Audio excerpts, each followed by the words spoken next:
Periodic table में बढ़ते हैं आगे और डिस्कस करते हैं screening effect and effective nuclear charge.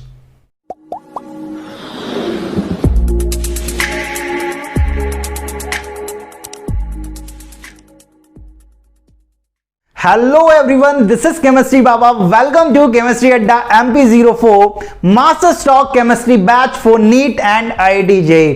Periodic table अपन पढ़ रहे थे और लास्ट क्लास में अपन ने मॉडर्न पीरियोडिक टेबल की जो ऑब्जर्वेशन थी, जो बारीकियां थी, उन्हें समझने की कोशिश करी थी। आगे बढ़ रहे हैं अपन और पीरियोडिक प्रॉपर्टीज बात करेंगे कि पीरियोडिक प्रॉपर्टीज में हमें क्या क्या पढ़ना है और उन्हें समझने के लिए जो दो इंपॉर्टेंट कॉन्सेप्ट हैं, दैट इज स्क्रीनिंग इफेक्ट या शील्डिंग इफेक्ट जिसे आप जानते हो, दूसरा इफेक्टिव न्यूक्लियर चार्ज या Z इफेक्टिव, उसकी बात करेंगे।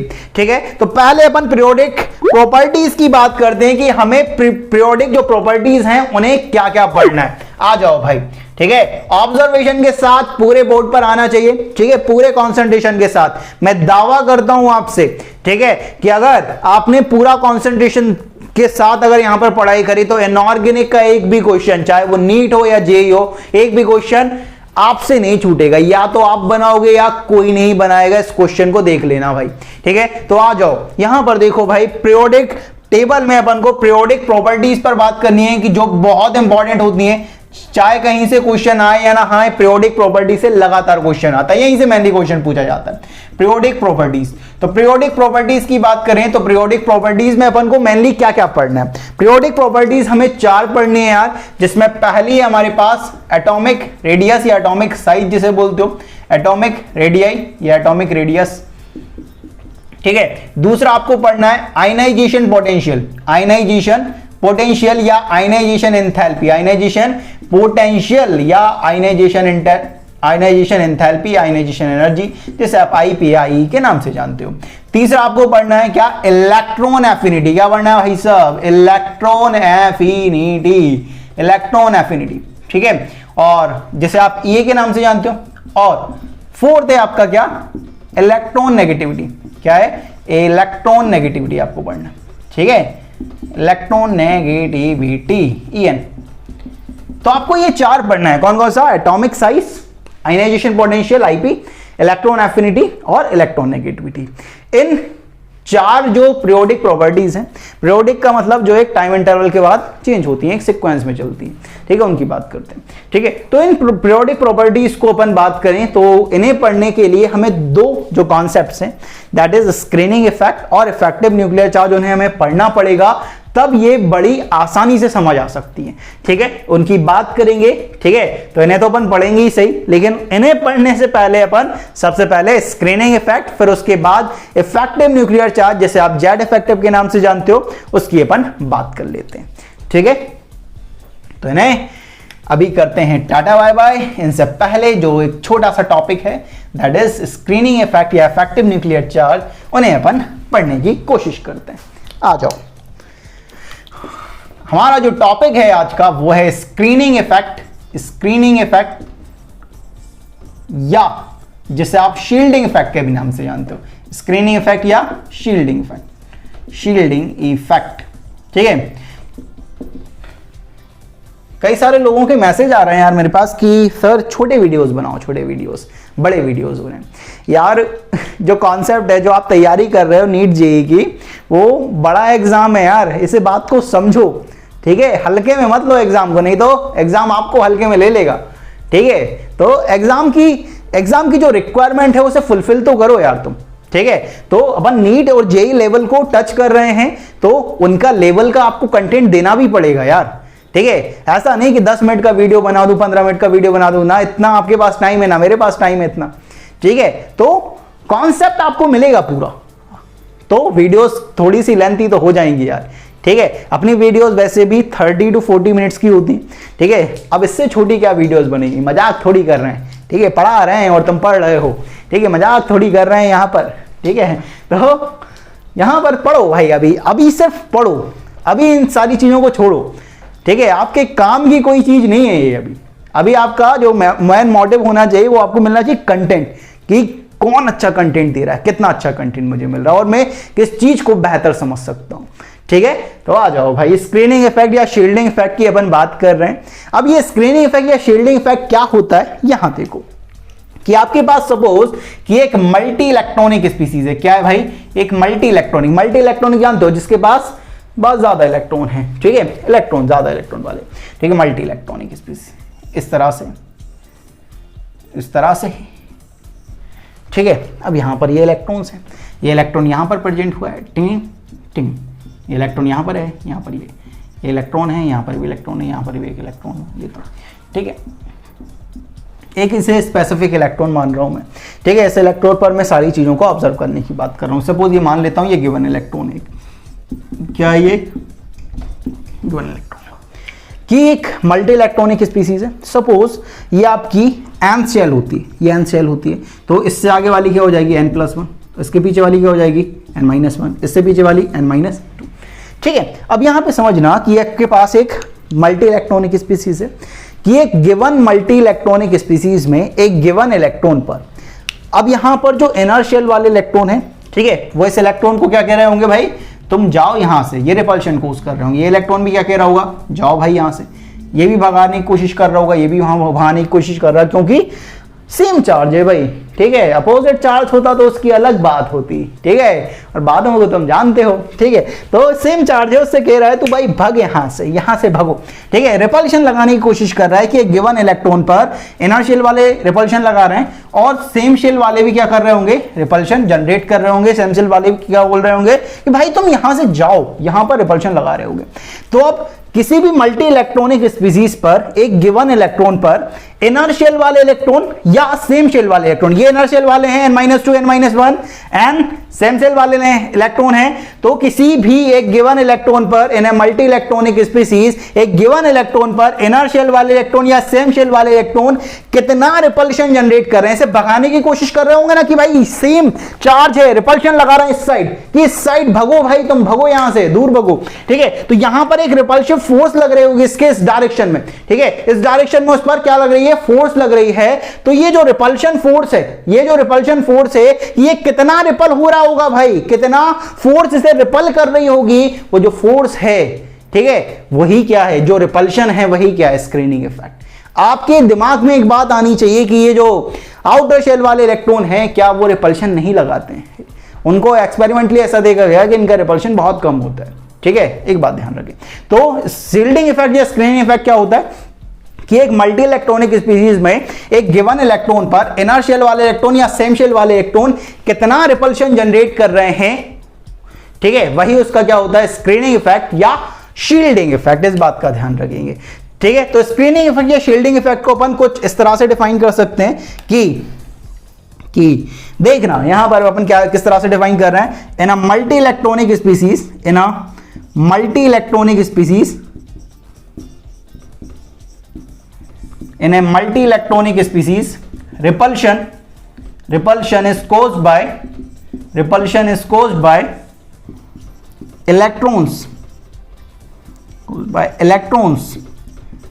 present in same shell or inner shell to a given electron is called screening effect या shielding effect, is called screening effect या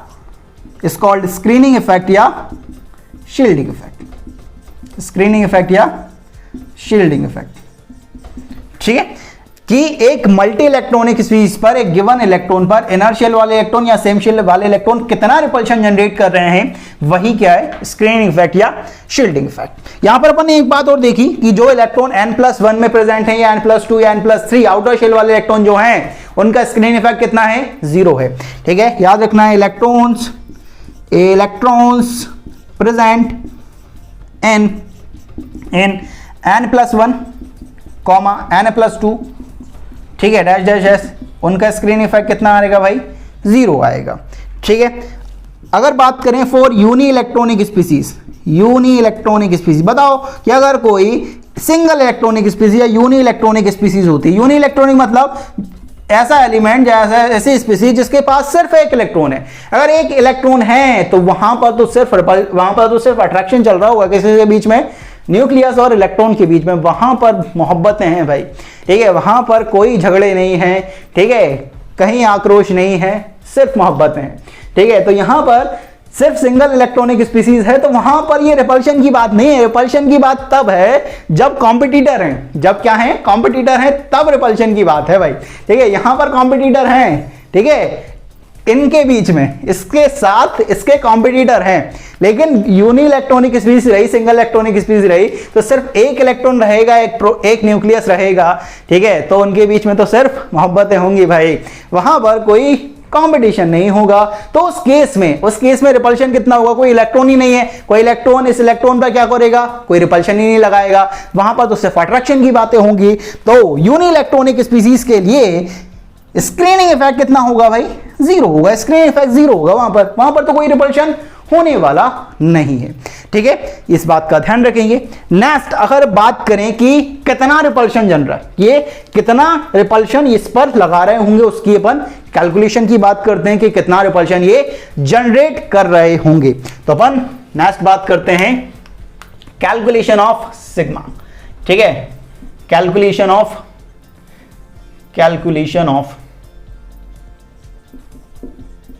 screening constant sigma, calculation of screening constant sigma, कि यहां पर कितना repulsion लग रहा है उसकी बात करें कि ये कितना रिपल्शन जनरेट कर रहा है, उसे अपन एक कांस्टेंट के टर्म में नाप रहे हैं, ठीक है, उससे अपन एक कांस्टेंट के टर्म में नाप रहे हैं। वो कांस्टेंट क्या है, स्क्रीनिंग कांस्टेंट, जिसे अब आप सिग्मा से डिनोट कर रहे हो, ठीक है। अब अपन सिग्मा की बात करें तो सिग्मा के लिए जो वैल्यू होती है इलेक्ट्रॉन की, ठीक है, value of sigma for each electron present in, अगर आपका इलेक्ट्रॉन NS और NP में प्रेजेंट है, अगर आपका इलेक्ट्रॉन NS और NP में प्रेजेंट है तो उस सिग्मा की वैल्यू कितनी होगी, उस सिग्मा की वैल्यू होगी 0.35। अगर आपका इलेक्ट्रॉन N-1 SPD में प्रेजेंट है तो सिग्मा की वैल्यू होगी 0.85। अगर आपका इलेक्ट्रॉन N-2 SPDF इनमें प्रेजेंट है तो उसकी वैल्यू होगी 1।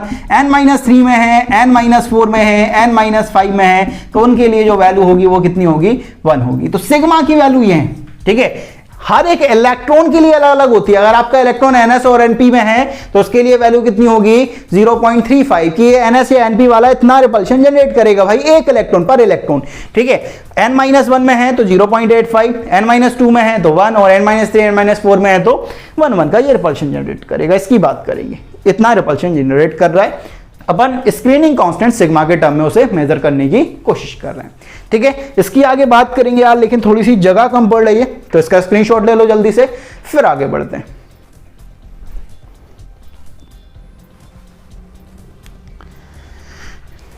स्क्रीनशॉट ले लिया है बड़ी रफ्तार में, ठीक है, बाबा जी के साथ, ठीक है, रफ्तार वाले खेल रहे हैं आजकल तुम, ठीक है। कुछ दिन बेटा लेक्चर देख लिए तो बड़ी रफ्तार से क्वेश्चन सॉल्व करोगे, इसकी गारंटी दे रहा हूं मैं, ठीक है। तो लेक्चर देखें जरूर, क्योंकि लेक्चर में दम है, ठीक है, कॉन्सेप्ट है, कॉन्सेप्ट समझाने की कोशिश कर रहे हैं आपको। आ जाओ, अपन सिग्मा कैलकुलेट करने की कोशिश करते हैं कि कितना का रिपल्शन लगने वाला है, ठीक है। अपन ने वैल्यू देख लिए, NS NP में है तो 0.35, N-1 SPD में है तो 0.85, N-2 SPDF में है तो 1, N-3 N-4 1 वैल्यू आती है। फिर आगे जाते हो तुम, जैसे कि अगर आपसे कोई कहे कि लिथियम के लिए स्क्रीनिंग कांस्टेंट की वैल्यू कितनी होगी, लिथियम के लिए, ठीक है, लिथियम का एटॉमिक नंबर कितना है 3, इलेक्ट्रॉनिक कॉन्फ़िगरेशन 1s2, 2s1, ठीक है। अब यहां पर थोड़ा सा देखना यार, अगर थोड़ा सा देखना कि अगर सेकंड शेल को आप n शेल मानते हो तो फर्स्ट शेल आपकी क्या हो जाएगी, N-1 शेल हो जाएगी। अगर सिग्मा कैलकुलेट करना है तो सिग्मा कैलकुलेट करने की कोशिश करते हैं। अगर S में है तो S में कितनी वैल्यू आती है भाई, S वालों के लिए N-1 के लिए, N-1 के लिए कितनी वैल्यू है 0.85, ठीक है। तो 2 इलेक्ट्रॉन है तो 2 इंटू 0.85 प्लस यहां पर मैंने 1 इंटू 0 करा है, यहां पे मैंने 1 इंटू 0 करा है। अब दिमाग सोच रहा हूं कि यार ये तो n है, एन में 1 इलेक्ट्रॉन है तो 1 इंटू 0.35 करना चाहिए था, बाबा जी ने गलती कर दी। ठीक है, मजा आ गया। ठीक है, थोड़ा सा सोचो यार यहां पर। अब कोई एक इलेक्ट्रॉन तो होगा जिसपे वो रिपल्शन जनरेट कर रहे होंगे। अगर आपने इसका भी सिग्मा देख लिया तो वो किस पर रिपल्शन जनरेट कर रहे हैं भाई, किस पर कर रहे होंगे? एक इलेक्ट्रॉन तो होगा ना आखिरी वाला। ये देखो यहां पर देखना थोड़ा सा, यहां पर ये रहा, ये आपका 1s है, ये 2s है, यहां पर 2 इलेक्ट्रॉन ये रहा, ये 1 इलेक्ट्रॉन ये रहा। अब यहां पर क्या हो रहा होगा, ये जो लिथियम है वहां पर ये जो 2 इलेक्ट्रॉन है ये क्या कर रहे होंगे, रिपल्शन जनरेट कर रहे होंगे ना इस पर। इसके पास टोटल 3 इलेक्ट्रॉन है, तो 2 इलेक्ट्रॉन तो इनर शेल वाले हैं। ठीक है, तो वही इलेक्ट्रॉन सेम शेल में तो कोई एक्स्ट्रा इलेक्ट्रॉन है नहीं है जो इस पर रिपल्शन लगाएगा, तो इस पर तो देखोगे ना, तो या इस पर भी निकाल लोगे कि ये भी किस पे लगा रहा हो, ये तो किसी पे नहीं लगाएगा ना। ठीक है, तो एक पर तो देखोगे ना आप। ठीक है, तो 1 इंटू 0 इसलिए करा है क्योंकि एक पर तो देखोगे कि कितना रिपल्शन ये लगाएंगे, समझ रहे हो। यहां पर देखो, ठीक है, तो यहां पर जो सिग्मा की वैल्यू आएगी वो कितनी आ जाएगी, सिग्मा की वैल्यू होगी यहां पर 1.70। ठीक है, अगर बेरिलियम की निकाली जाए तो बेरिलियम का देखते हैं भाई, बेरिलियम का एटॉमिक नंबर कितना है 4, इलेक्ट्रॉनिक कॉन्फ़िगरेशन 1s2, 2s2। अगर सेकंड शेल को आप क्या मानते हो, nth शेल मानते हो, सेकंड शेल को आप क्या मान लिया, nth शेल, तो फर्स्ट शेल आपके लिए क्या हो जाएगी n-1। सिग्मा कैलकुलेट करोगे तो 2 इंटू 0.85 प्लस 1 इंटू 0.35। ठीक है, यहां पर एक एक्स्ट्रा इलेक्ट्रॉन है। ठीक है, यहां पर ये वाला इलेक्ट्रॉन है। ठीक है, तो एक और इलेक्ट्रॉन आ गया, इसका कितना आ गया 0.35। ठीक है, तो यहां पर जब कैलकुलेट करोगे तो सिग्मा की वैल्यू कितनी होगी भाई, यहां पर वैल्यू आनी चाहिए 2.05। ठीक है, अब अगर बोरोन का आपसे कहे कि यार भाई बोरोन का कैलकुलेट करके दिखाओ, तो बोरोन का क्या होगा, एटॉमिक नंबर 5 है, 1s2, 2s2, 2p1। अगर सेकंड शेल को आप n शेल मानते हो तो फर्स्ट शेल आपके लिए क्या हो जाएगी n-1। सिग्मा कैलकुलेट करोगे तो 2 इंटू 0.85 प्लस 2 इंटू 0.35, तो इसकी वैल्यू कितनी आएगी 2.40। ठीक है, तो ये सिग्मा की वैल्यू है कि इतना रिपल्शन ये जनरेट कर रहे हैं भाई। ठीक है, इनर शेल वाले या सेम शेल वाले इलेक्ट्रॉन एक इलेक्ट्रॉन पर, एक गिवन इलेक्ट्रॉन पर इतना रिपल्सिव फोर्स क्या कर रहे हैं, ये जनरेट करने की कोशिश कर रहे हैं। अब ये तो अपन ने देख लिया लिथियम, बेरिलियम, बोरोन, ये तो एक पीरियड की बात हुई। अगर कोई कहे कि यार सोडियम का निकालो यार, ठीक है, छोटे मोटे नहीं, बड़ा एलिमेंट का निकाल के दिखाओ सोडियम का, चलो निकालने की कोशिश करते हैं। सोडियम एटॉमिक नंबर कितना है 11। ठीक है, इलेक्ट्रॉनिक कॉन्फ़िगरेशन की बात करेंगे तो इलेक्ट्रॉनिक कॉन्फ़िगरेशन क्या हो जाएगा 1s2, 2s2, 2p6, 3s1। ठीक है, अब आप यहां पर देखना कि अगर आप थर्ड शेल को क्या मानते हो, थर्ड शेल को आप n शेल मानते हो तो सेकंड शेल आपके लिए क्या हो जाएगा n-1 और फर्स्ट शेल क्या हो जाएगा आपके लिए n-2। तो अगर आपको सिग्मा कैलकुलेट करना है तो सिग्मा क्या हो जाएगा, n-2 के लिए वैल्यू कितनी है भाई, n-2 के लिए वैल्यू है 1, तो 2 इंटू 1 प्लस 8 इंटू कितना 0.85 प्लस 1 इंटू कितना 0। सिग्मा कैलकुलेट करो, यहां पे वैल्यू कितनी आएगी 8.80, ये वैल्यू आने वाली है। ठीक है, अब अगर कोई कहेगा पोटेशियम का कैलकुलेट करके दिखाओ, इससे ही बड़ा, चलो निकाल लेते हैं। पोटेशियम एटॉमिक नंबर कितना 19। यहां पर इलेक्ट्रॉनिक कॉन्फ़िगरेशन लिखेंगे 1s2, 2s2, 2p6, 3s2, 3p6, 4s1। ठीक है, अगर आप फोर्थ सेल को 19 हो गए ना भाई ये, ठीक है 19 हो गए ना, ठीक है, यहां देखोगे तो 10 और यहां पर 19। अगर आप फोर्थ सेल को n सेल मानते हो तो थर्ड शेल आपके लिए क्या हो जाएगी n-1, सेकंड शेल आपके लिए n-2 और ये आपके लिए क्या हो जाएगी n-3। n-2 और n-3 के लिए ये वैल्यू कितनी है 1 है, तो यहां पर सिग्मा की वैल्यू कितनी हो जाएंगी, ये 10 electron into 1 plus 8 electron into 0.85। Calculate करोगे तो सिग्मा की वैल्यू आनी चाहिए 16.80, तो ये वैल्यू आपकी आ जानी चाहिए। ये लिथियम, बेरिलियम, बोरोन के लिए वैल्यू है और ये आपके सोडियम और पोटेशियम के लिए वैल्यू, कितना रिपल्शन ये जनरेट कर रहे हैं। तो पहला कॉन्सेप्ट था स्क्रीनिंग इफेक्ट या शील्डिंग इफेक्ट, वो समझ लिया है कि एक मल्टी इलेक्ट्रॉनिक स्पीसीज पर इनर शेल वाले इलेक्ट्रॉन या सेम शेल वाले इलेक्ट्रॉन कितना रिपल्शन जनरेट करेंगे, वही क्या होता है स्क्रीनिंग इफेक्ट। n+1, n+2 इनका स्क्रीनिंग इफेक्ट 0 होता है यूनि इलेक्ट्रॉनिक स्पीसीज के लिए। यूनि इलेक्ट्रॉनिक स्पीसीज के लिए स्क्रीनिंग इफेक्ट की वैल्यू कितनी आती है 0 आती है। एक काम की और बताता हूं, बड़ी छोटी सी बात है, ठीक है, बड़ी छोटी सी बात है। अगर आपकी स्पीसीज है उसमें 2 इलेक्ट्रॉन, ठीक है, अगर आपके पास एक स्पीसीज है जिसमें 2 इलेक्ट्रॉन हैं, तो एक इलेक्ट्रॉन दूसरे इलेक्ट्रॉन पर कितना रिपल्शन जनरेट करता है 0.30 का। वहां पर सिग्मा कितना आता है 0.30, याद रखना है। ठीक है, याद लिख लेना कहीं पर भी। ठीक है, 4 फॉर 2 इलेक्ट्रॉन स्पीसीज। अगर 2 इलेक्ट्रॉन स्पीसीज है, ठीक है, तो वैल्यू ऑफ सिग्मा कितना आता है? Value of sigma for 1 electron to another, 1 electron to another, एक इलेक्ट्रॉन दूसरे इलेक्ट्रॉन पर कितने का लगाएगा? सिग्मा की वैल्यू कितनी आएगी? 0.30। याद रखना है 0.30 वैल्यू आती है, ठीक है, इस बात का ध्यान रखें। तो ये स्क्रीनिंग इफेक्ट या शील्डिंग इफेक्ट की बात हुई। हमारे पास अभी बचा हुआ है क्या? Z इफेक्टिव या इफेक्टिव न्यूक्लियर चार्ज, उसकी बात करेंगे। इसका जल्दी से ले लो स्क्रीनशॉट।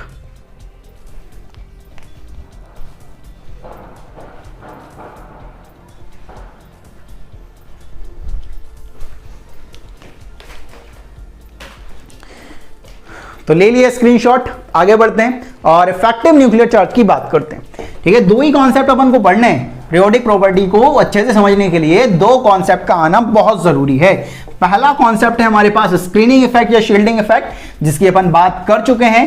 नेक्स्ट अपन पढ़ने वाले हैं क्या? इफेक्टिव न्यूक्लियर चार्ज, वो किस तरह से होने वाला है उसकी बात करने वाले हैं। ठीक है, आ जाओ रफ्तार में।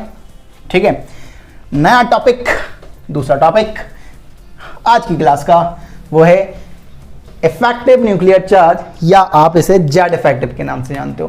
ठीक है, मुझे ज्यादा फेवरेट जेड इफेक्टिव लगता है यार, इसलिए मैं जेड इफेक्टिव लिखता हूँ। ठीक है, मेरा फेवरेट है जेड इफेक्टिव। ठीक है, तो शॉर्ट में मैं ZEFF के नाम से डिनोट करूंगा, जेड इफेक्टिव। ठीक है, अब जेड इफेक्टिव क्या है, क्या लोचा है, उसकी बात करते हैं।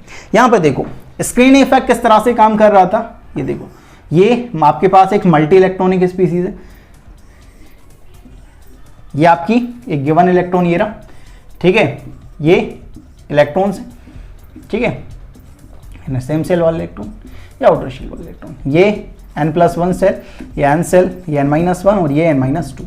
अब अपन ने स्क्रीन इफेक्ट तो सीख लिया है कि अगर ये गिवन इलेक्ट्रॉन है, अगर क्या है ये गिवन इलेक्ट्रॉन, ये गिवन इलेक्ट्रॉन मान लो, ये गिवन इलेक्ट्रॉन। अब इस गिवन इलेक्ट्रॉन पर क्या हो रहा होगा? इनर शेल वाले इलेक्ट्रॉन या सेम शेल वाले इलेक्ट्रॉन क्या कर रहे होंगे? रिपल्शन जनरेट कर रहे होंगे। ये क्या कर रहे होंगे? इसे भगाने की कोशिश कर रहे होंगे। क्या ये लेकिन बाहर जाएगा? नहीं जाएगा, क्योंकि इसकी मोहब्बत इसे रोक के रखेगी भाई। ठीक है, मोहब्बत मतलब इसका अट्रैक्शन इसे रोक के रखेगा। कोई आपसे कहे कि भाई नीट या जेईई की तैयारी छोड़ दो, आप नहीं छोड़ सकते। ठीक है, क्योंकि आपके पास जुनून है, आपके पास मोटिवेशन है इस चीज का कि यार मुझे डॉक्टर बनना है, मुझे अच्छा इंजीनियर बनना है, मुझे IIT में जाना है। ठीक है, तो वो अट्रैक्शन आपको रोक के रखता है, आपको डिस्ट्रैक्ट करने से बताता है। ठीक है, ऐसा तो यूट्यूब पे कई सारी वीडियोस हैं। ठीक है, और यूट्यूब भाई, यूट्यूब से बच के रहें। यूट्यूब क्या करता है, आपको एक वीडियो जैसे ही देखोगे ना कोई इंटरटेनिंग, उसके बाद दूसरी वीडियो सजेस्ट कर देगा, फिर तीसरी कर देगा। ठीक है, तो उससे थोड़ा सा बच के रहें। ठीक है, अब यहां पर ये जो इलेक्ट्रॉन है वो बाहर नहीं जा रहा है, क्योंकि इसने रोक के रखा है, इस अट्रैक्टिव फोर्स ने रोक के रखा हुआ है। किस तरह से, यहां पर समझना कि यहां पर क्या हो रहा होगा। ये तो इसे रिपल कर रहे हैं, लेकिन ये जो न्यूक्लियस है वो क्या कह रहा होगा? भाई कहीं मत जाना, भाई कहीं मत जाना। यहां पर इसका अट्रैक्शन काम कर रहा है, यहां पर ये इसका अट्रैक्शन काम कर रहा है, यहां पर इसका अट्रैक्शन काम कर रहा है, ये अट्रैक्शन खींच रहा है। मेनली ये रिपल्शन फोर्स क्या कर रही है? न्यूक्लियस की फोर्स पहले भी है, स्क्रीनिंग इफेक्ट से बाहर भगाने की कोशिश कर रहा है, न्यूक्लियस उसे खींचने की कोशिश कर रहा है। अगर इस इलेक्ट्रॉन का फ्री बॉडी डायग्राम बनाते हो, अगर इस इलेक्ट्रॉन पर फ्री बॉडी डायग्राम बनाते हो, यहां देखना। ठीक है, NLM आ जाओ भाई। ठीक है, ये इलेक्ट्रॉन है, गिवन इलेक्ट्रॉन। अब यहां पर क्या हो रहा है? इस साइड क्या कर रहा है? आपका स्क्रीनिंग इफेक्ट काम कर रहा है, और इस साइड आपका इफेक्टिव न्यूक्लियर चार्ज काम कर रहा है कि ये न्यूक्लियस इस इलेक्ट्रॉन को कितना इफेक्टिवली खींच पा रहा है, कितनी इफेक्टिवली अपनी तरफ अट्रैक्ट कर पा रहा है। वही क्या होता है? Z effective. ठीक है, तो जेड इफेक्टिव जो होगा ना, जेड इफेक्टिव जो होगा, क्या पूरे चार्ज से इसे खींच रहा होगा? नहीं, कुछ चार्ज तो इसके स्क्रीनिंग इफेक्ट को कैंसल आउट करने में खर्च हो रहा होगा। ठीक है, कुछ चार्ज क्या हो रहा होगा? इसे न्यूक्लियस का इसके स्क्रीनिंग इफेक्ट को, फोर्स को कैंसल आउट करने में खर्च हो रहा होगा। तो इस न्यूक्लियस पर, इस इलेक्ट्रॉन पर, ये न्यूक्लियस इसे कितनी फोर्स से खींच रहा होगा? अगर मैं जेड इफेक्टिव की बात करूं, कितना इफेक्टिव फोर्स से खींच रहा है, तो इसका जो फोर्स है इधर इस साइड किस तरफ कितनी फोर्स लग रही है? इस साइड ये जेड न्यूक्लियर चार्ज जितनी फोर्स लग रही, तो जेड माइनस सिग्मा, ये इफेक्टिव न्यूक्लियर चार्ज। ठीक है, यहां पर Z इफेक्टिव काम नहीं कर रहा है, यहां पर Z काम कर रहा है, इस डायरेक्शन में क्या काम कर रहा है Z। लेकिन क्या ये Z पूरा काम कर रहा है क्या? नहीं, कुछ जो फोर्स होगी Z की, जो न्यूक्लियर चार्ज की फोर्स होगी, वो स्क्रीनिंग इफेक्ट के जो फोर्स है, जो रिपल्सिव फोर्स है, उसे कैंसिल आउट करने में मदद कर रही होगी। तो जो इफेक्टिवली कितना खींच रहा है Z माइनस सिग्मा से। तो यहां पर जो Z है वो क्या है, इसका न्यूक्लियर चार्ज। वो क्या है? न्यूक्लियर चार्ज, या जिसे आप क्या मान सकते हो, एटॉमिक नंबर, एटॉमिक नंबर भी मान सकते हो। ठीक है, तो यहां पर ये इस न्यूक्लियस को, एक गिवन न्यूक्लियस को, सॉरी गिवन इलेक्ट्रॉन को कितना इफेक्टिवली इसे अट्रैक्ट कर पा रहा है, वही क्या होता है, Z इफेक्टिव। इस बात को समझना। ठीक है, तो स्क्रीनिंग इफेक्ट उसे बाहर भगाने की कोशिश कर रही है और जो न्यूक्लियस है उसे अट्रैक्ट कर रहा है। न्यूक्लियस अपनी पूरी फोर्स से उसे अट्रैक्ट नहीं कर रहा है, कितनी से कर रहा होगा, कुछ जो फोर्स होगी न्यूक्लियस की, वो जो रिपल्सिव फोर्स है, स्क्रीनिंग इफेक्ट, उसे कैंसिल आउट करने में भी क्या हो रही होगी। ऐसी फ्री वॉल डायग्राम बनाते हो, कितनी फोर्स से इधर खींच रहा है कि Z इफेक्टिव से खींच रहा है। Z इफेक्टिव कितना होगा, Z माइनस सिग्मा। ठीक है, बाहर नहीं जा रहा है, मतलब ये फोर्स ज्यादा है और ये फोर्स ज्यादा है, तो कितना इफेक्टिव लग रहा होगा इस पे, Z माइनस इतना। और ये कितने से खींच रहा है, ये कितने से बाहर भगा रहा है, सिग्मा से। ठीक है, तो Z माइनस सिग्मा जाएगा। ठीक है, तो ये Z इफेक्टिव की बात हुई। अब Z इफेक्टिव अगर कैलकुलेट करना है, जैसे अगर कोई बोले भाई कि लिथियम का कैलकुलेट करो यार, क्या करो, लिथियम का Z इफेक्टिव कैलकुलेट करो। तो लिथियम एटॉमिक नंबर 3 है। ठीक है, अब यहां पर अगर बात करें तो लिथियम का हमने सिग्मा पहले ही निकाल लिया है 1.70। तो यहां पर अगर Z बात करें तो Z कितना होगा, 3 माइनस 1.70। तो यहां पर कितनी वैल्यू आएगी इसकी, यहां पर कितनी वैल्यू होगी, यहां पर 0.30 और यहां पर कितना होगा 1, तो यहां पर कितना होगा 1.30 ये होगा। ठीक है, कोई आपसे कहे कि यार बेरिलियम का क्या होगा, बेरिलियम का एटॉमिक नंबर कितना है 4, तो यहां पे कितना होगा 4 माइनस, और यहां पर सिग्मा की वैल्यू कितनी होती है, सिग्मा की वैल्यू होती है 2.05, तो यहां पर इसकी वैल्यू कितनी हो जाएगी 1.95। तो 1.95 से ये न्यूक्लियस से खींच रहा होगा। बोरोन के लिए बात करें तो बोरोन का एटॉमिक नंबर कितना है 5, तो 5 माइनस सिग्मा की वैल्यू कितनी आई थी बोरोन के लिए 2.40। तो यहां पर जो वैल्यू होगी इसकी, यहां पर जो वैल्यू होगी वो कितनी होगी इसकी 2.60, इससे खींच रहा होगा। ठीक है, आपने कुछ ऑब्जर्व करा यहाँ पे कुछ ऑब्जर्व करा आपने कि जो लिथियम है, बेरिलियम है, बोरोन है, यहाँ पर जो सिग्मा है, यहाँ पर ये जो सिग्मा बड़ा है, ये जो सिग्मा है, ये तो सिग्मा है, ये सिग्मा है, ये सिग्मा है, ये जो सिग्मा है वो कितने से बढ़ रहा है, वो कितने से बढ़ रहा है, यहाँ से यहाँ 0.35 से, यहाँ से यहाँ कितने से बढ़ रहा है 0.35 से। और जो Z इफेक्टिव है ये कितने से बढ़ा 0.65 से, ये कितने से बढ़ा 0.65 से, क्योंकि आपका सिग्मा 0.35 से बढ़ रहा है, आपका Z 1 से बढ़ रहा है, ये वैल्यू कितने से बढ़ रही है 1 से, और आपका सिग्मा कितने से बढ़ रहा है 0.35 से, तो आपका Z इफेक्टिव कितना से बढ़ रहा है S या P ब्लॉक में अलोंग द पीरियड 0.65 से। तो ये ऑब्जर्वेशन है, ये ऑब्जर्वेशन है कि S और P ब्लॉक में आपका जो Z इफेक्टिव है वो 0.65 से बढ़ता है, क्योंकि आपका सिग्मा S और P ब्लॉक में 0.35 से बढ़ता है, और आपका Z हर एक पीरियड में एक मेंबर से दूसरे मेंबर की तरफ, एक एलिमेंट से दूसरे एलिमेंट की तरफ मूव कर रहे हो, तो 1 से बढ़ रहा है ना, और 1 से बढ़ रहा है, सिग्मा 0.35 से बढ़ रहा है, तो Z इफेक्टिव 0.65 से बढ़ेगा। तो ये ऑब्जर्वेशन निकली है यहां से। अब यहां पर ये पीरियड की तो निकल गई, ग्रुप की थोड़ा सा देखना यार, ग्रुप का यहां पे ऑब्जर्वेशन है, ग्रुप का देखो यहां पर, जैसे लिथियम है, लिथियम का कितना निकला है, लिथियम का निकला 3 माइनस 1.70 दैट इज 1.30। अब अगर यार सोडियम का निकालोगे, सोडियम का कितना है 11 माइनस सिग्मा कितना निकला था 8.80, पीछे देखना भाई। ठीक है, 8.80 निकले हैं, तो यहां पर जो Z इफेक्टिव है वो कितना है 2.20। अगर पोटेशियम का निकालोगे तो पोटेशियम कितना है 9 माइनस 16.80, तो इसकी वैल्यू कितनी आएगी 2.20। तो यहां पर ग्रुप में खास बात क्या होती है, सेकंड पीरियड से थर्ड पीरियड जाते हो तो आपका Z इफेक्टिव क्या होता है, आपका Z इफेक्टिव बढ़ता है, लेकिन फिर Z इफेक्टिव आपका कांस्टेंट होता है, फिर आपका Z इफेक्टिव क्या हो जाता है, कांस्टेंट हो जाता है। इस बात का ध्यान रखना, ये कांस्टेंट वैल्यू, ये कांस्टेंट। ठीक है, तो यहां पर कुछ ऑब्जर्वेशन आई हैं जिन्हें मैं मिक्स करने की कोशिश कर रहा हूं आपके साथ। क्या ऑब्जर्वेशन आई है यहां पर देखेंगे।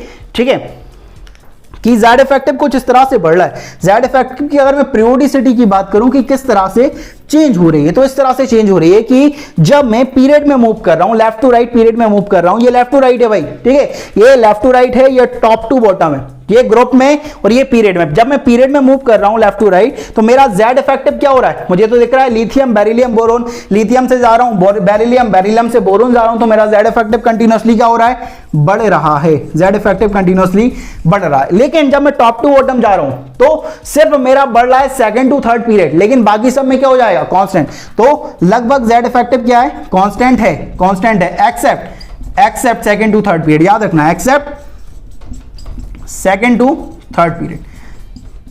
सेकंड टू थर्ड पीरियड में क्या होता है, बढ़ता है, इस बात का ध्यान रखिए, ठीक है। 1.30 था, यहां पे 2.20 हो गया, तो सेकंड से थर्ड पीरियड जाओगे तो बढ़ेगा, बाकी में क्या होने वाला है, कांस्टेंट होने वाला है, ठीक है। कुछ इंपॉर्टेंट पॉइंट है उन्हें लिखेंगे, लेकिन इससे पहले ले लो आप इसका स्क्रीनशॉट।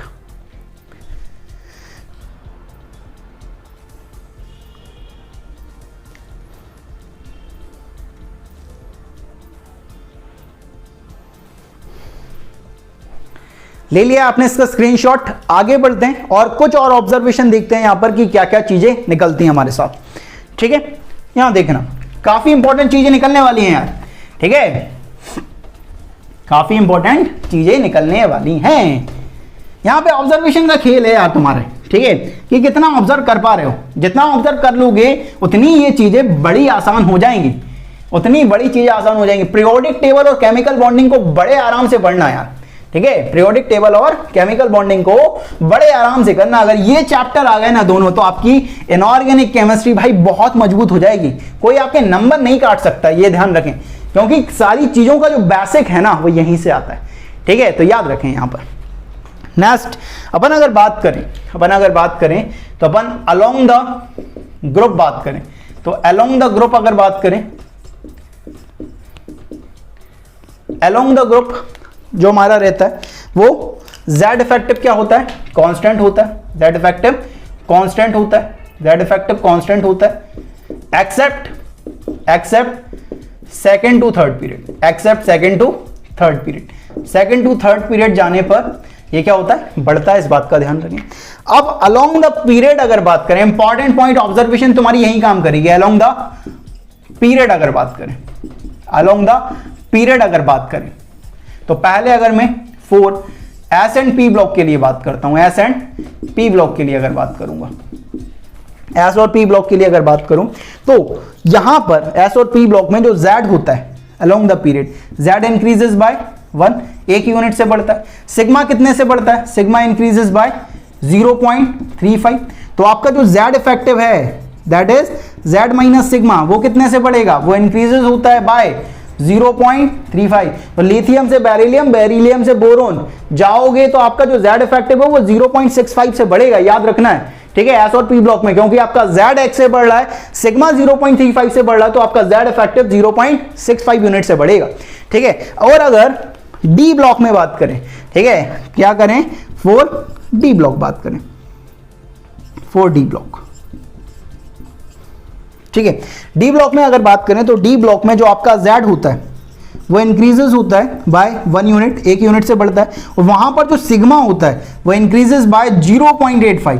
तो आपका जो जेड इफेक्टिव है ना, जेड माइनस सिग्मा, वो इंक्रीजेस बाय 0.15, 0.15 यूनिट से बढ़ता है। याद रखना है कि along the period for D block, D block में मूव करने से अलोंग द पीरियड जब मूव करोगे तो वहां पर जो आपका जेड है, लेफ्ट टू राइट मूव करने पर जेड जो है वो 1 से बढ़ेगा, सिग्मा 0.85 से बढ़ेगा, तो आपका जेड इफेक्टिव जो है 0.15 से बढ़ेगा। एस एंड पी ब्लॉक में आपका जेड इफेक्टिव 0.65 से बढ़ रहा है और डी ब्लॉक में 0.15 से बढ़ेगा, इस बात का ध्यान रखो, ठीक है। अब यहां पर देखो, यहां पर इनके बेसिस पर किस तरह के क्वेश्चन पूछे जाएंगे। जैसे यार कोई आपसे कहे कि if z effective of nitrogen is x, then z effective of lithium will be,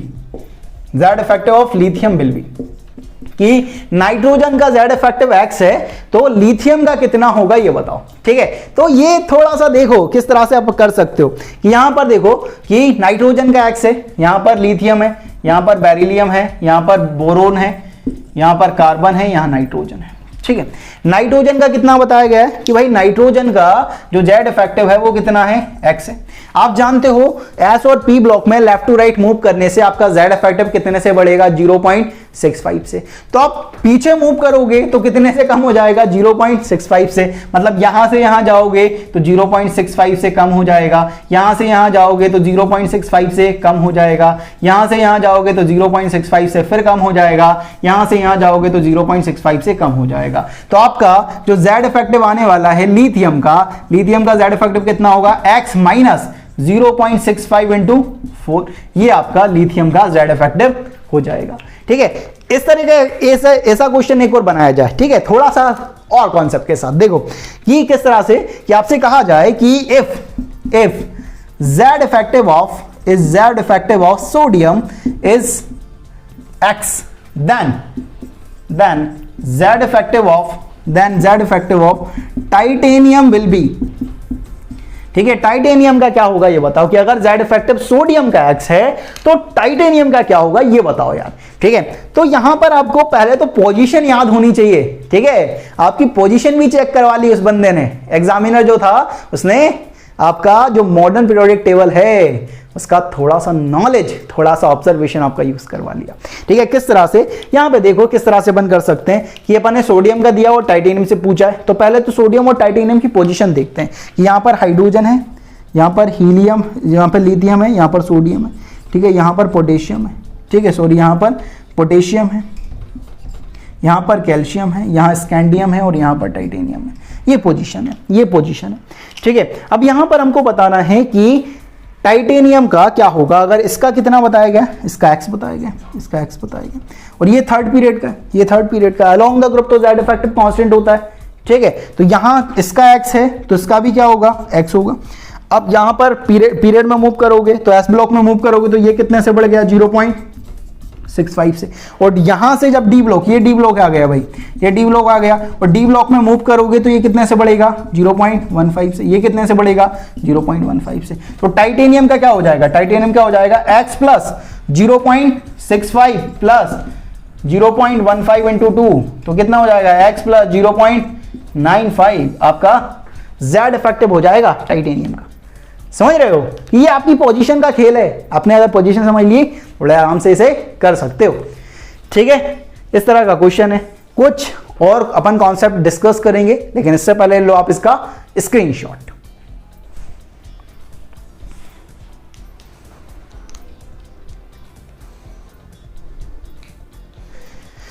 ले लिया आपने इसका स्क्रीनशॉट। आगे बढ़ते हैं और कुछ जो और क्वेश्चन है अच्छे कॉन्सेप्चुअली उन्हें अपन करने की कोशिश करते हैं।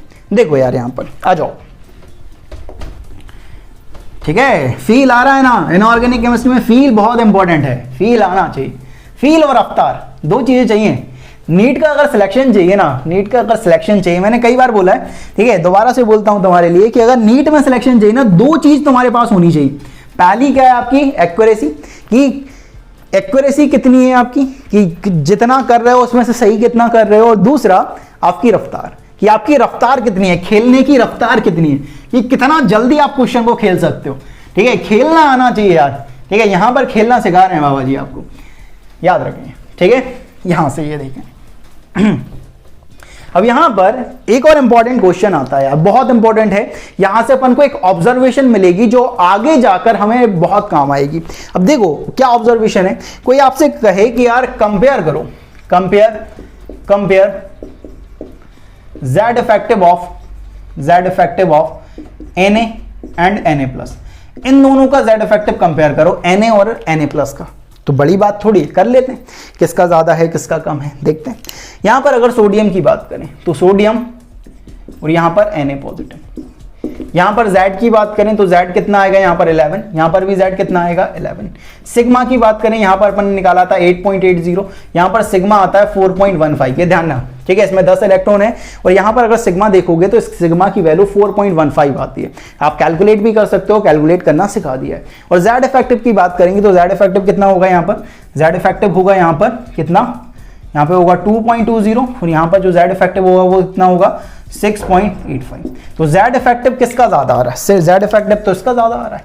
Z इफेक्टिव जो है वो किसका ज्यादा है? Z effective of Na positive ज्यादा आ रहा है, किससे? Na से। ये ध्यान रखिए, ठीक है। अब यहां से ऑब्जर्वेशन ये निकली है कि कैटायन जो है, ठीक है, कैटायन और उसके न्यूट्रल एटम की बात करें तो Z effective of cation is always greater than that of neutral atom, while Z effective of anion is always smaller than that of neutral atom. कि जो कैटायन है और न्यूट्रल एटम की बात करें तो कैटायन का Z इफेक्टिव हमेशा न्यूट्रल एटम से ज्यादा होगा। और अगर मैं F नेगेटिव और F की बात करता, अगर मैं Z इफेक्टिव बात करूं ना तो Z इफेक्टिव मैं ऐसा लिख सकता हूं कि Z इफेक्टिव जो F और F नेगेटिव है उसमें से F का ज्यादा होगा। ठीक है, मैं ऑब्जर्वेशन से बता रहा हूं। तो अपन ऐसा बोल सकते हैं कि अगर एनायन और उसके न्यूट्रल एटम में कंपेयर किया जाए Z इफेक्टिव तो न्यूट्रल एटम का Z इफेक्टिव ज्यादा आता है। तो यहां से एक इंपॉर्टेंट पॉइंट निकलता है आपके लिए क्या इंपॉर्टेंट पॉइंट है यहां देखना कि अपन यहां पर इस तरह से लिख सकते हैं, नोट डालकर लिखना इस बात को, तुम्हारे लिए बहुत काम की चीज है ये। ठीक है, नोट डालकर लिखना इस बात को कि Z इफेक्टिव ऑफ कैटायन